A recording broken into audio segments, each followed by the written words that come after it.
Hello বন্ধুরা, আজকে একটি গুরুত্বপূর্ণ নুডলস মেডিসিন নিয়ে আলোচনা করব। মেডিসিনটির নাম হলো মেডোরিনাম। মেডোরিনামের রোগী কেমন হবে? রোগ যাই হোক না কেন, মেডোরিনামের রোগীর মধ্যে সব কিছুতে তাড়াহুড়া করার প্রবণতা থাকবে। কোনো কিছুই মনে রাখতে পারবে না, এতটাই ভুলে যায়। যদি কোনো রোগীর মধ্যে এরকম কিছু পান, তাহলে তাকে মেডোরিনাম ব্যবহার করবেন। ভুলে যাওয়ার অভ্যাস থাকে, মেমোরি দুর্বল থাকে, মেডোরিনামের রোগীর মধ্যে আর কি দেখলে মেডোরিনাম ব্যবহার করবেন? যেমন তার সব কিছুই দেখবেন তাড়াহুড়া,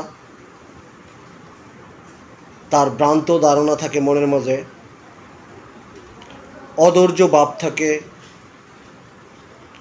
অন্ধকারের ভয় থাকে, ক্যান্সারের ভয় থাকে। নিজের রোগ বর্ণনা করতে গিয়ে সে অনেক সময় কান্নাকাটি করিয়া ফেলে। যদি দেখেন কোনো রোগীর মধ্যে এরকম সিমটম আছে, তাহলে অবশ্যই মেডোরিনাম ব্যবহার করবেন। রোগের পিছনে না দৌড়ে রোগীর পিছনে দৌড়াবেন। রোগীর পিছনে দৌড়ালে রোগ সারাতে পারবেন না। মেডোরিনামের রোগীরা রোগ নিয়ে চিন্তা করে বেশি। যখনই রোগ নিয়ে চিন্তা করে তখনই রোগের মাত্রা বেড়ে যায়। মেডোরিনাম রোগীরা যে কোনো লক্ষণ, ঠান্ডা কিংবা ভেজা আবহাওয়ায় বেড়ে যেতে দেখা যায়। রাতের বেলা ঘন ঘন প্রস্রাব করে। গনোরিয়ার পর যে কোনো রোগ দেখা দিলে মেডোরিনামের লেয়ার তৈরি হয়। গনোরিয়া চাপা দেওয়ার পর যদি ধ্বজভঙ্গ দেখা দেয়, তাহলে মেডোরিনাম ভালো একটি ওষুধ। মেডোরিনামের রোগী সাধারণত গরম কাতর হয়ে থাকে। রোগীর হাতে পায়ে প্রচণ্ড জ্বালা যন্ত্রণা হয়। সেই জ্বালা যন্ত্রণা ঠান্ডা বাতাস অথবা ঠান্ডা পানিতে আরাম বোধ হয়। মেডোরিনামের রোগী রাতে বারে বারে ঘুম থেকে উঠে প্রস্রাব করে। খাবারের মধ্যে মেডোরিনামের রোগী মিষ্টি খুবই পছন্দ করে, টক পছন্দ করে, নোনতা জাতীয় খাবার পছন্দ করে।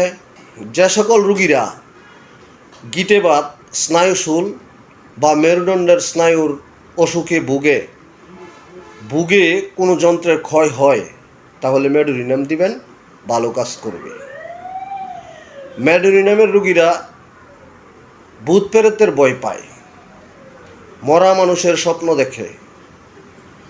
আরেকটা কথা বলে রাখি, মেডোরিনাম হলো একটি নুডলস ঔষধ।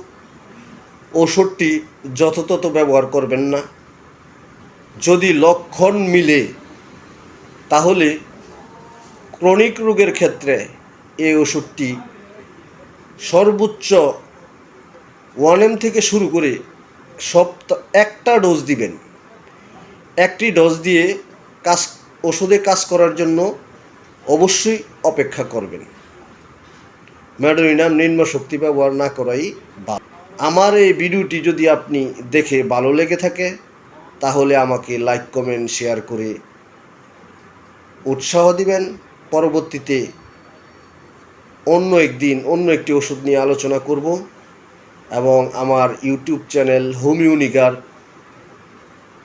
হোমিওনিগার সাবস্ক্রাইব করে নেবেন এবং বেল বাটনে একটি ক্লিক করে নেবেন।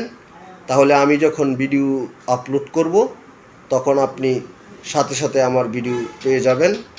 ধন্যবাদ সকলকে। আসসালামু আলাইকুম।